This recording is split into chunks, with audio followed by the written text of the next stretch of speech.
champion, otherwise known as champion. Too often we call two people champions, you know, Vern. You know that. How are you, brother? Very good, Pom. Yeah, Always cool. good seeing you. Vernon Daryl Philander. VDP. Yeah. How many people call you VDP? Quite a few. Yeah. I think the real nickname was obviously Vern, and then turned into the pro, playing club cricket from a young age. I suppose, you know, being 14, 15 years of age and playing with older generations. So the word pro came to mind, especially for those boys. You know, ever since I started making my provincial debut. But the VDP, I suppose, relates to a wine, a red wine, which you've had the privilege of tasting. So yeah, VDP is becoming a much better known name these days. I suppose it probably also reflecting to the stage of my life at the moment. All Retired. right. Okay, retired. Yeah, retired. I want to take you back.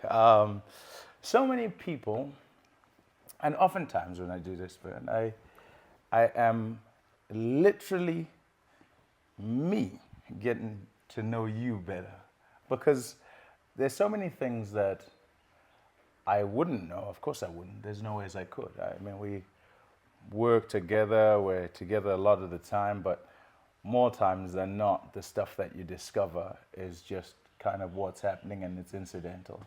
And if it's not cricket related, probably we'll never know, you know? Mm-hmm. So, yeah, my question, and I kept, in trying to prepare for this, I kept thinking, okay, why cricket? Like, I'm sort of thinking Belleville, that's where it says you're born. I know something about Belleville, by the way. There's a phrase that goes, and I heard this a long time ago. I don't think you played cricket at that time. You might have. Come to Belleville and See why? That's the number plate. Why? Yeah, well, so from Belleville to top of the world. Tell me about it. Why cricket? Yeah, I think let's start from right at the beginning. I know you talk about Belleville, but Belleville being the region which I grew up in, I think I'll be a little bit more specific. Ravensmead is where I was born. There's a very good hospital that people will probably can relate to, Tygerberg Hospital, which is situated in Ravensmead. Attended Webner Street Primary School, then moved on to Ravensmead High School. And I know a lot of people would always relate to us as cricketers, but I mean, ultimately, you were son first. Obviously, one of three brothers, Mom Benita, Grandmom Leah, which passed on sadly a couple of years ago. I mean, in our tradition, the granny always becomes the mother role. So yeah, I really looked up to the mother. Obviously, grandfather Mitchell, which was my father figure, and that's where discipline really got installed into me. Grandfather was very strict when it comes to discipline and punctuality, being on time, that sort of thing. But yeah, always loved cricket. Played Baker's mini cricket at Webner Street Primary. Mrs. Daniels, which was my first cricket teacher. All right. Yeah, but ultimately I've always had a love for it. I think I still have the record for the most ducks, believe it or not, at Webner Street Primary. But you look, I think at the end of the day, there was the love for cricket, obviously, and the sheer determination to push over and beyond, your failures. And I think, you look back at it and, we always joke, sometimes still joke with it, with some of my mates who have played with me in that team, go, I mean, how the hell did you go on to make South African colours, holding that particular record at school? But those were the fun days, playing sports in being from a coloured community. You'd often look at sport on television, and when Wimbledon is on, we'd be drawing our own courts in the street, with chalk, and off we go. We play our own set of tennis. Athletics, I used to love the 100 meters. Got a little bit lazier towards the back end of primary school. Started doing shot put and discus. that's kind of from there to there. 100%. I suppose also, met a couple of mates which have obviously dragged me into that that avenue. But I think for me, the love was always there. I think where the real breakthrough came for me, I used to play on the park, which we all used to love. On a Friday afternoon, I grew up in 7th Avenue, Ravensmead, but we used to have different avenues, 6th Avenue, 5th Avenue, 8th Avenue, 9th Avenue. And those 5 avenues always used to have a game on a Friday afternoon, Saturday morning, and that's where you'll find us religiously. All right. On the park opposite the police station, the church on the left hand side. I think we still owe the church a couple of tiles because the balls got whacked onto those tiles. Yeah, but you know, as a group of youngsters, I mean, obviously all attending Webster Street Primary. That's what we used to do, and we used to love it, man. You know, tape the sellotape the tennis ball. And I tell you what, the boys used to gas it up. I mean, you know, that time you used to have the likes of Donald, you know, obviously with the... So you guys painted yourselves as... It leads nicely to kind of your time as a youngster, who the heroes were. So who you saw on TV and whether you thought it actually was attainable, that you could be on TV playing for South Africa like those you're looking for. Who were they first, like Donald? Yeah, I think, I mean, and I actually want to pick you up on that point. For me, you talk about, you know, you see these role models, but ultimately, you know, where we come from, it was almost a bridge too far. I mean, we've never even thought of playing for South Africa. I mean, yes, you see these guys, Alan Donald, Pommie at the time, Richard Snell, you know, those were the guys that, you know, we saw on television, and those were the role models that we've ultimately gone and pretend to be, Right. you know. So I used to have this one kid, and I'll never forget his name, Ryan Simons. I mean, he used to be blitz. He used to be lightning quick. And very often you go, cool, hang on. He can associate himself, you know, with being a Donald. Yeah. Well, maybe I don't have the pace, so I need to work out something differently, you know what I mean? And you look at Pommie, you know what I mean? And at the time, I remember Pommie wasn't far off in terms of pace, but he was more accurate. And I thought, okay, cool, I'll be the Pommie in the group, yeah. in the group or in the team. And that's how we based our games, you know. But it was fun. It was great fun, you know, growing up as kids. And then, of course, you know, gone on to Ravensmith High. But I actually got picked up by a guy called Noel Burrell. Okay. His son, Craig Burrell, used to play for Tygerberg Juniors. And he said, listen, you're wasting your time playing, you know, on the park on a Saturday or Friday afternoon or at the school. You know, why don't you come and join the club and, you know, we can see where it goes from there because, you know, I can see that there's a bit of talent obviously floating around. But, you know, come and give it a go. And I remember going to the Tygerberg Cricket Club. Now, you must remember, in the back of my mind, having scored all those ducks at the school, I didn't go there with a great deal of confidence because 2 of the guys who have played in the same school team as me is now playing at the club. All right. And as I'm rocking up and they go, okay, cool, so what do you do? I said, no, I think I'm a batter that bowls a bit. And the guys go, okay, cool, we can give it a try. So obviously nervous as hell, and I've never played on a turf wicket, obviously. So right, you used to play on the road and you used to play on concrete stuff. On the artificial, the matting, artificial mat. So anyway, rock up at Tygerberg and boom. All right, put on your pads, youngster. Let's see what you've got. And I mean, I could remember the ball just nipping and going around corners in the net. But ultimately, you go, because of those failures, you know, you have the drive and determination to get through that little patch. And I mean, I fought it out. I've had some, you know, phenomenal guys whom I've played with. Brinty Gilbert, whom have actually played Western Province under 19. I mean, he was a remarkable cricketer in himself. Duncan Abrams, you know, those were the figures that I grew up with. But, you know, they've chucked me into the deep end, you know, facing all these, you know, senior players to say. Got through the first net. I mean, still go home, you know, a lot of question marks. You know, what the hell am I doing at the club? But then ultimately, you know, I started playing for Tygerberg Cricket Club, under 15s. It took me probably a year, escalated to obviously second team. Well, believe it or not, I actually started playing with the old bullies, the older guys. That was the 4th team, you know, back in the day. But there was a lot of obviously guys who have played first team cricket, you know, in that team. And I played 2 games in that team, and you know, basically the guy said, "No, you're wasting your time. We need to get you to go play second team, and then obviously ultimately higher honours to follow." But I think something that really helped me along the way was, you know, having played provincial junior cricket as well. Yeah. Because you know, on the back of that, I got invited to some of the regional nets. I mean, back then it used to be the northern suburbs versus the southern suburbs, so there was different regions in Cape Town. Me obviously being from the north, played for the northern suburbs. And yeah, look, I mean, it's been a journey that had a lot of hurdles as well along the way. But I think the puzzle fitted quite nicely once I've made it move from basically playing on the park to Tygerberg. I think that's where all the opportunities start arising. People start seeing your talent. And like I said, that first invitation to those regional nets really opened my eyes, because now you've got kids who have played provincial cricket. You see the standard, and you can really match yourself against some of the so-called best at the time. Tell me a story that I've heard before. I'm not sure if this was Tygerberg under 15 or if it was for your school, and some competition that you kind of got through. This week those guys, the next week the other guys, and it's you and a mate kind of carrying your team. I forget it right now, but you're the one who told me this story. Yeah, I think, and I get asked this question quite a lot. I mean, a lot of people say, why cricket? And I think the purposes are greater than cricket, to be quite honest with you. I think, yes, we picked up the sport because we loved it. And I remember this as clear as yesterday. It's for for the school, pardon me, Ravensmead, and we entered this competition, the Peter Butner Week.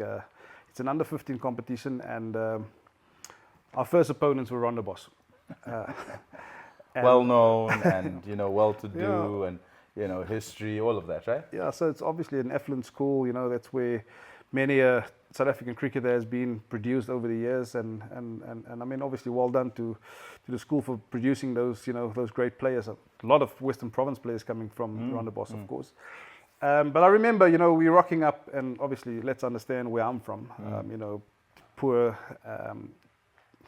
obviously, not as affluent a school as what Rondebosch is. So a lot of the parents couldn't even afford, buying kids whites or let alone, Spikes. Spikes. Oh, no, Spikes is out of the equation. Tackies. Right. So we rock up at Rondebosch, and we literally just 11 players. We don't even have a 12 men. And, we've got this massive MTN bag, because MTN sponsored us a kit bag back then. But so obviously the guys got undressed on the hill, whereby one of the teachers walked over and said, "Listen, there's a dressing room, if you guys want to use it." But the boys were just like, "You know what? We're so here. comfortable on the grass embankment, and this is where we're going to get changed." But yeah, I mean, knowing what we know and where we come from, that's where we got undressed. But ultimately, I walked out to go and toss, and I mean, yeah, like I said, fortunately, I played a bit of club cricket, so probably the only one that had a bit of cricket attire. That's why you were Yep. captain? Yet no spikes. Right. And I remember I had these buffaloes. Yeah. And back then, these buffaloes had a little air bubble in them. I don't even remember them. And I walked out to toss, and I looked at the surface, and I go, wow, this is a turf surface. So never played on a turf surface, right? But anyway, the toss got up, and I said to the guy, okay, cool, you know what, we'll have a bat first. Oh, no, sorry, pardon me, we'll have a ball first. Yeah, you'll have a bat. And he goes, okay. And now it comes to the exchange of balls, right? Because we need to show them our ball. So they've got a Kookaburra ball. We, at the time, had a crown ball. Yeah, I remember them. Like a rock hard, right? Weren't they? You used to get the crowns that were also two-piece. Two-piece, indeed. Yeah. And between the teacher who was representing us and their teacher, they said, well, no, you're going to break our kids' bats. You're going to break our kids' bats. So let's exchange balls first, right? We'll give you a ball. Yeah. And we'll send you an invoice on Monday to pay for the ball. Anyway, that was a conversation to be had between them. But I think the thing that really hit home, right, was when we actually took to the field. And obviously kids turn their school pants inside out and the white netting on the inside to turn it into this white pants that, that we needed. And we got literally laughed at. And I suppose that moment hit home so hard, and people always ask me, where does the drive come from? Where does the motivation on a daily basis come from? And it's that moment as a human being that really hit home for me as a person. And ever since, you look back at it from where I'm sitting now, and I'd like to afford people a better opportunity in life. And I hope no one will ever have to go through that scenario again, because it made me feel less of a human, to be quite honest with you. And if I felt less of a human being back then, having had proper attire, I could only imagine some of the teammates who have played, in that particular fixture and alongside me. But yeah, that gave us the drive. And I mean, in the huddle, there was one guy who have played club cricket with me at the time, and his name was Picardi. He was the wicketkeeper. And I mean, all I needed from him was, let's do this, right? And as a group of youngsters, I mean, probably 5 of us played a bit of cricket back then. The rest of it, was all newbies and guys who wanting to try the game. Yeah. And listen, we beat Rondebosch. We beat Rondebosch, and it came as a massive shock because they've had 5 guys who have played for Western Province. I remember as clear as daylight, the one guy came in with a cap, and I still asked him, I said, are you sure you want to be doing this with a cap? And I can just imagine, I mean, we fueled by an ulterior motive, and you still coming in with a cap. I mean, we were probably way too young to have blood pressure issues back then, but I was boiling, right? And I remember the first ball, Picardi, he was the wicket keeper. He said, no way, Vern, this is not happening. And I peppered him the first ball, I hit him behind the head, and he started bleeding, right? And now there's a whole commotion. It's now their teacher running over from square leg, my teacher, the standing umpire. No, you can't be bowling bounces at this level. And I said, guys, hang on. I'm pretty sure there's 1 bounce allowed per over. And he goes, yes, that's right. I said, so, no, because he's batting with a cap. I said, no, that's not my problem. But anyway, the tone was set. And I remember this kid, I mean, they had a medic coming onto the field, wipe off, whatever. Put his cap back on, and I said, I'm pretty sure you want to put on a helmet. And he said, no, why don't you just turn around and go bowl? I said, I will do, but the next one is going to be short again. And I remember I hit him on the shoulder. And at this stage, it was just a complete chaos, right? But at the end of the day, you go back, and I ask myself, where does that drive and purpose come from? And it stems from that day. Like I said, I hope that life would have sorted itself out, that no one will ever be made to feel that way again. Well, we've gone on to beat a couple of schools in a tournament. Hursley High, which is another affluent school and well-known school in the Western Cape. I don't want to tell you how we got knocked out of that competition. Why don't you want to tell me? No, it's just... Now, when you say that, now I want to know. Now everybody else wants to know as well. No, so what had happened was, because we were doing so well in those previous 2 weeks, what happened the third week? Go on. Philander and Picardi, the 2 best players for the school, got invited to Nets, Western Province Nets. All right. Come out, you 2 go. And then you carry on playing. And we got whacked. Ah. Less the 2 drivers in the team, right? So yeah, it was actually disappointing for me. I was actually disappointed in the whole way it got set up, because I felt, I mean, it was a massive drive for that school, Ravensmead, and yeah, to be broken down like that was it was really heartfelt for me as a kid back then, because I just thought, you know what, we were in a really good role, and you were building people, you were building, I can't say you were building cricketers, but you were building kids, and you were driving them into a positive sphere where, you know, you start making people believe that, you know, irrespective of your circumstances or, you know, your background at home or your religion, that there's this common purpose. If we all pull together, we could really get somewhere in life, you know. Yeah. So yeah, it was disappointing from that point of view for me personally. So, who else out of your school has gone on, not necessarily just cricket, and I don't know if you have this affinity with your school. Some people do, you know, they kind of are always back there. Some people don't. It's natural progression. Some people carry on and they're not necessarily involved with their alma mater. It happens. But are there people, guys, maybe your age, maybe younger, maybe older, who became cricketers, became well-to-do in terms of renown? Yeah, I think, look, I mean, I'm not that close with my alma mater, like you say, but Alfonso Thomas is a name it will ring a bell. It has to ring a bell. The Fawns. And yeah, I mean, he was a fantastic role model back then as well. just sitting me down at times, because he used to play for Western Province at the time. I think he might have played for South Africa as well. He did, yeah, a couple of white ball games. More than a couple, I think. Yeah, and he was a fantastic role model.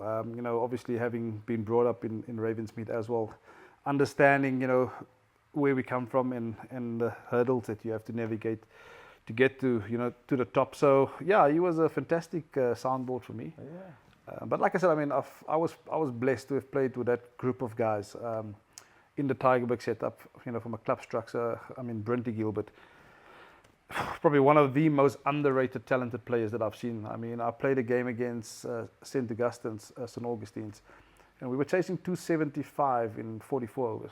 Now, back then, you'd have said you've got no chance. Yeah. And all I remember, Brintley says to me, listen, we're going to chase this. And they had a bowler called Antonio Mullins. And I don't know if you know or heard of Antonio Mullins. No. He was rapid. He was probably taller than Morne Morkel, and he was quick. What happened to him? Ian Kaler, he played for the Lions a couple of games. So the two of them in tandem played for this club. Right. And out we walk, and Brintley says, listen, we're going to chase this. And I remember we were in trouble. We were 25 for 2 at the time. So I walk at number 4, and the first ball that's bowled me, Antonio Mullins. Off a length, the ball climbed, it clipped, those little white clips on the side of your helmet. All I heard was, and they're gone, right? Yeah. And I saw this big figure standing in front of me and giving me the mouthful, whatever. And Billy said, get one, and I'll take him on.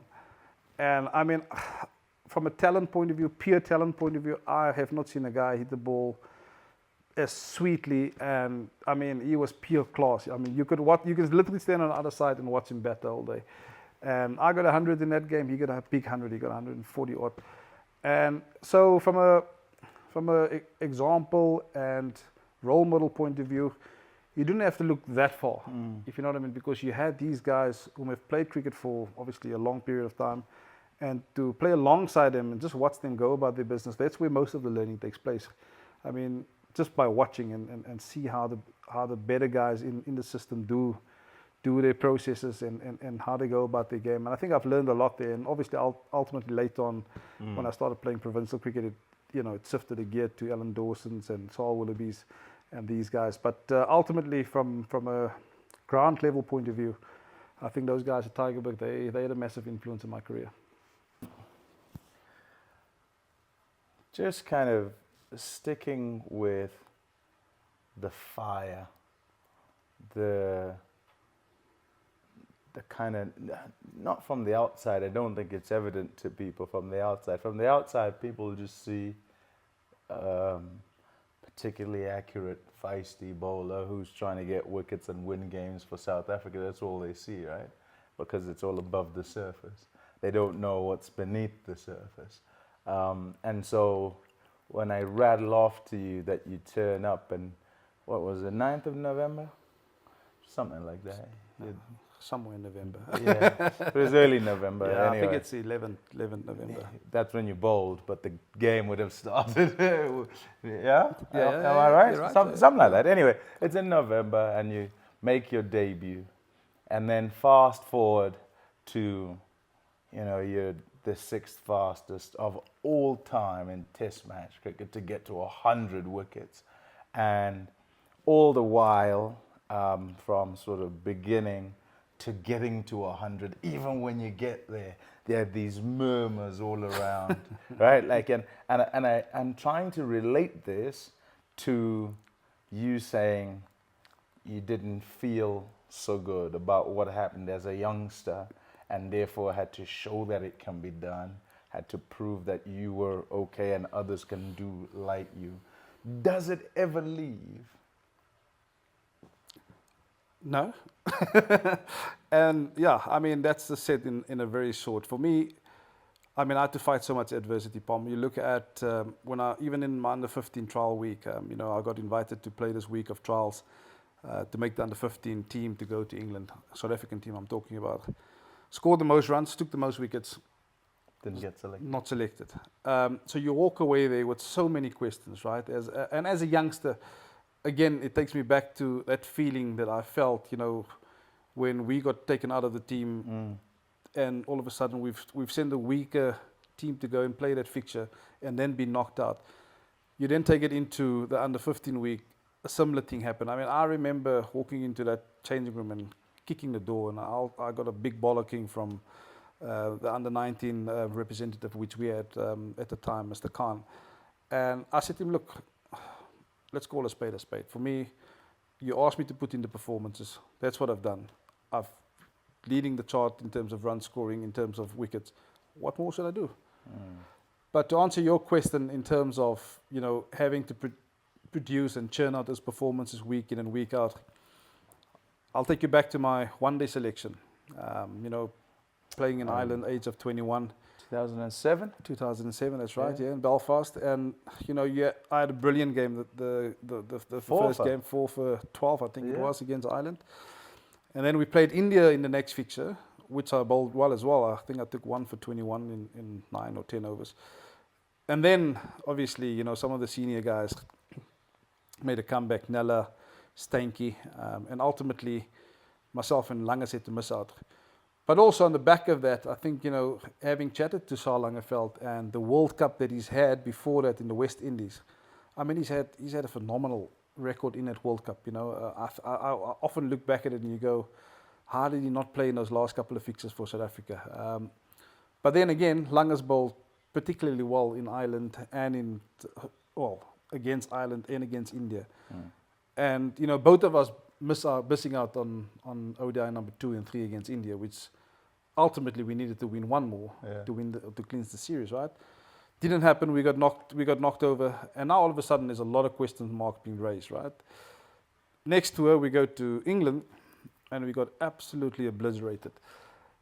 Now all of a sudden, you know, who do we pick on? I remember dropping a catch, you know, quite a relatively easy catch at the time, and come back to South Africa, boom, the highlights or the focus becomes on the youngster in the squad. But I think what was more disappointing for me at the time was I was being left out against a weaker team that toured South Africa. And I remember my replacement was a guy called Jan Low. Oh, yeah. And no one had the audacity to pick up the phone and say, listen, we are leaving you out because these are the reasons, right?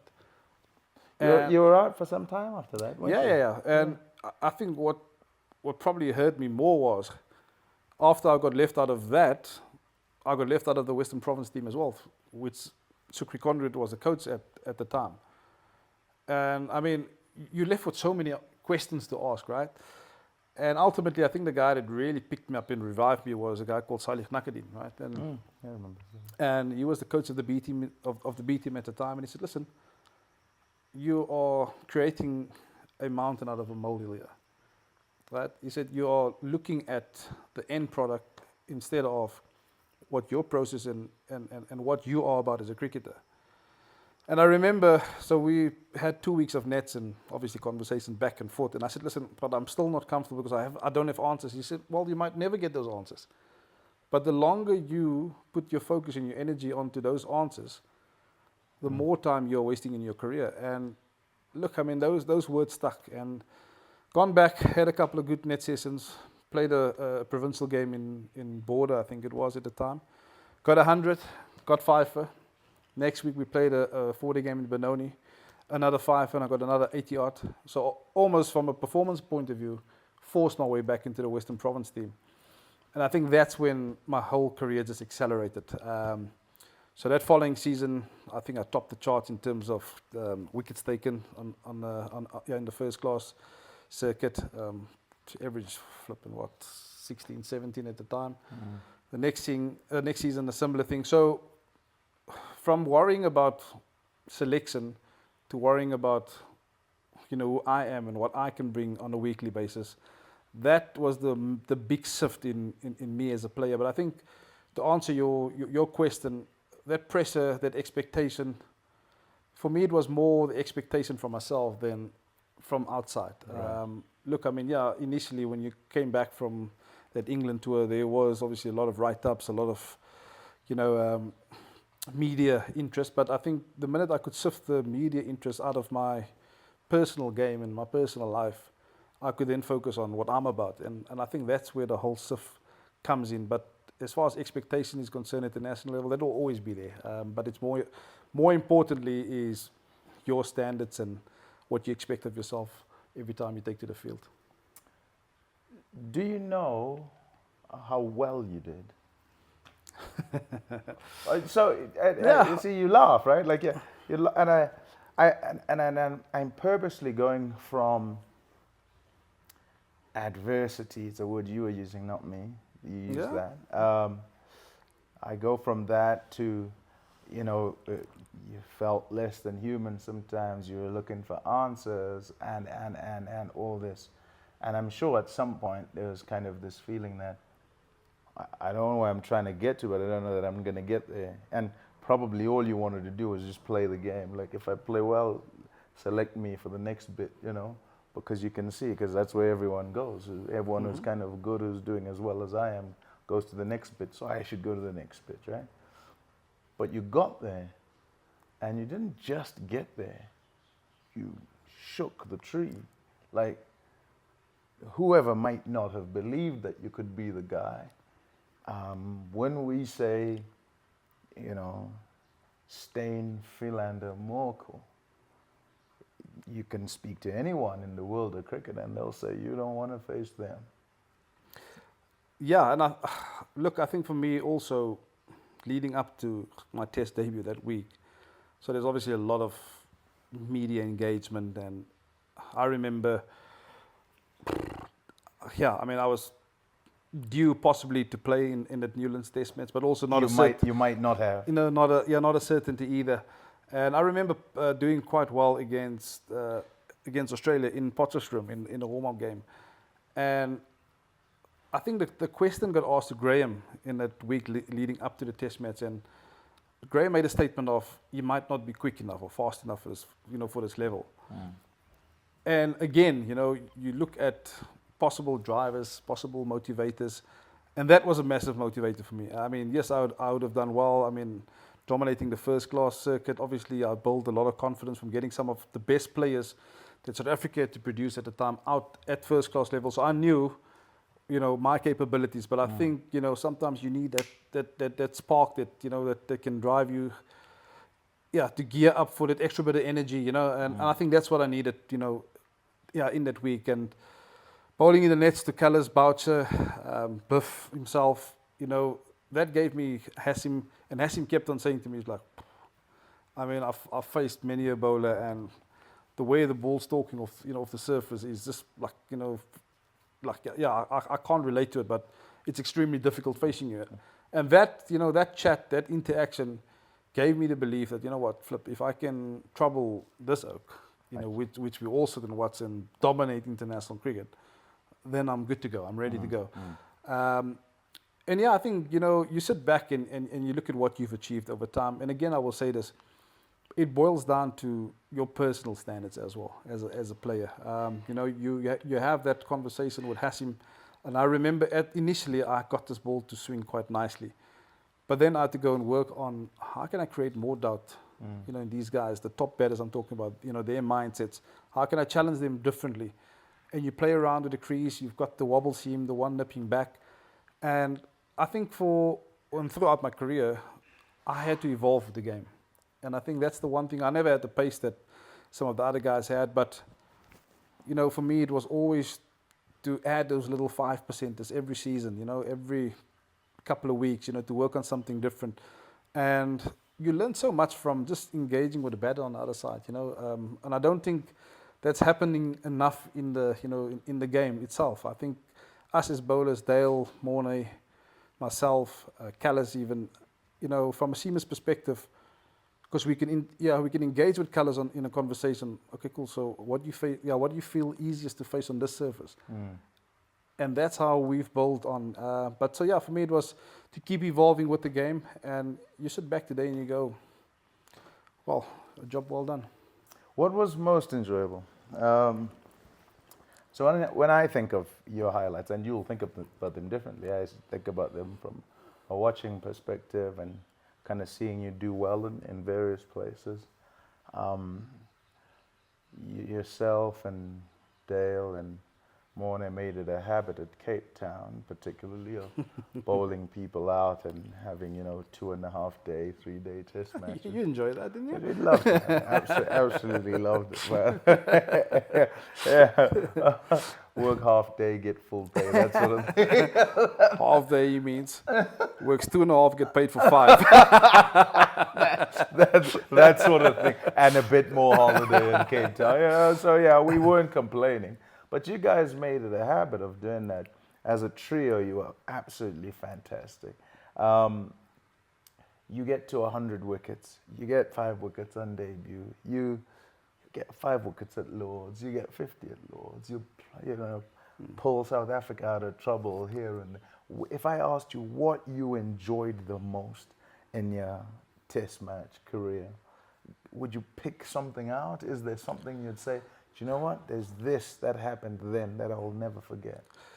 Yeah, I think for me, it's always a special feeling getting that baggy green. I think, that test match debut and the way the whole game unfolded, to ultimately be the hero on your home turf, in front of your home crowd. I think that feeling and that moment, I won't ever be able to replace. I think there's a second one that took place at Lords, where we went to #1 in the world, and also, fortunately, that I could have played a massive part in that fixture. I got runs in the first and second innings, and then of course took at 5 at the closeout.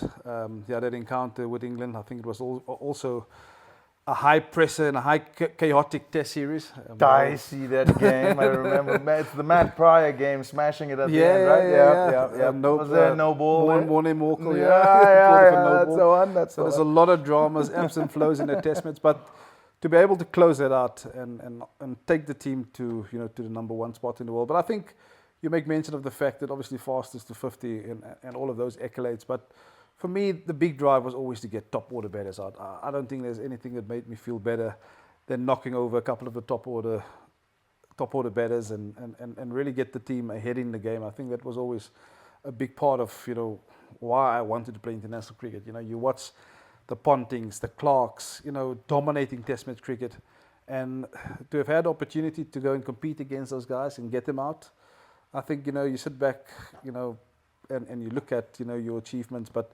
ultimately for me it was to go out there, have fun, and to have achieved those accolades along the way, I think those are the things that make me feel a lot more happier than receiving all these medals and trophies along the way. Tell me about wine. VDP, I said VDP earlier. Why red wine? For those who do not know, he makes wine. I say make wine, it's not him who makes it, but he's there in the making process, and there is a wine, VDP wine. Go on then, you kind of need to explain. First you need to tell me why. So how does that all happen? Yeah, so I think for me the wine really stems from the COVID period that we've had. During COVID, we weren't allowed to obviously leave the house, and I was always an avid wine fan. Not so much on the wine making side of things, but I love to go and taste and the processes it goes into. Yeah, and you never spit out because that's wastage. Oh, wow. But towards the back end of COVID, I bumped into a guy. Well, I bumped into him before COVID, Uncle Ken Forrester Vineyards, that is, and he always said to me, "Listen, we need to do something together." And it never really hit home because I was still playing and you're busy and you never get the time to actually go and sit with him as from a winemaker's perspective. But then COVID struck, and I remember this fondly because towards the back end of COVID, there's a lot of people who's lost their jobs. I know a lot of people on the West Coast, which is in the fishing industry. Of course, he's in the wine industry. And the conversation basically happened along the lines of, we need to start trading in commodities. Right. Whereby the West Coast will supply the fish and he'll supply the wine back to them. But in that process, I got to spend a bit of time with Ken himself.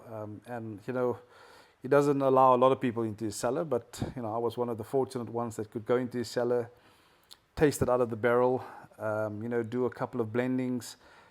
And his actual winemaker, which is a young kid called Sean Matesa. Not really a kid. Yeah, well, He's only younger than him, but he's not really. I can refer to him as a kid, and you. But yeah, Sean is probably around 29, 30 now. So yeah, There you go. younger than us. But so yeah, I mean, after having spent a bit of time with Ken on the actual winemaking process, he said to me, "Look, I'll leave it to the two of you. You guys go ahead, play around, see what you like. So he gave me the difference, obviously, from a Rhone style to your Bordeaux styles. And I said, look, I quite fancy this Rhone style. A Rhone style obviously meaning more your Syrah blend. And yeah, so myself and Sean put this project together over 6 months. A lot of tasting over 6 months, but I won't let you in on too much detail as far as that is concerned. Don't know if you can remember. I can remember getting there. Can't remember leaving. But yeah, I took a keen interest in winemaking, and yeah, we obviously have that red blend with Ken. We're busy bottling a Sennen blend with him now as we speak, and then we're going to do another red blend with him. So I really enjoy it. There's so much, in the process of winemaking that excites me as a human being, but also it gets me to chill. Being in this industry, it's fast paced. There's a lot of expectation. Stress is always up there, but I think, once you're out in the vineyard, you have that calming effect. And yeah, a couple of sips of wine later, you're completely relaxed. So really enjoy it, and hopefully I can, I'm probably looking to go to market with the next blend. Look, the first bit, we've exported quite a bit of it. But yeah, especially the Sennen, we'll probably try and go to market in the South African market. So we'll keep you posted with that. All right, yeah, cool. I enjoy what the VDP tastes like. So there you go. As we wrap up, your reason for playing cricket, you said, was, I suppose, to show that you can do it. And also, I guess, to show others that they can do it. From Ravensmead, from Cape Town, from wherever. If I said, give them, those who are doing whatever it is and might be feeling less than, a message to kind of pep them up as we close out, what would you say?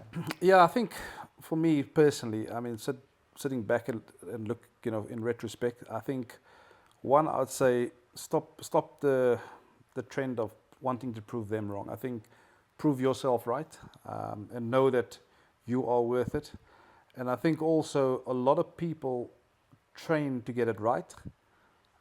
For me, I'd almost challenge you guys to change that habit and make right the habit, because then you won't get it wrong. So stop wanting to get it right. I think ultimately, once you got to a space where you got it right the first time, it's about improving and keep challenging yourself to change that right into various different aspects of your life. I think, there's no such thing as right, and you'll continuously getting right. I think I can bowl the same ball 6 times and I'll have 6 different results with it, but yeah, with that same ball. So give yourself the best opportunity, but back yourself. And for me, at the end of the day, there's going to be no bigger driver than you behind that steering wheel. So all the very best to all of your future endeavors, whichever road it might lead you to. And yeah, like I said, there's no set way of success. We all go different avenues, but give yourself the best opportunity by believing in yourself. He's no medical practitioner, but he is called Vernon the surgeon. Any batter would not like to hear that, not even today. Thanks, Vern. Thanks, brother. Appreciate Always a it, pleasure. man. There you go.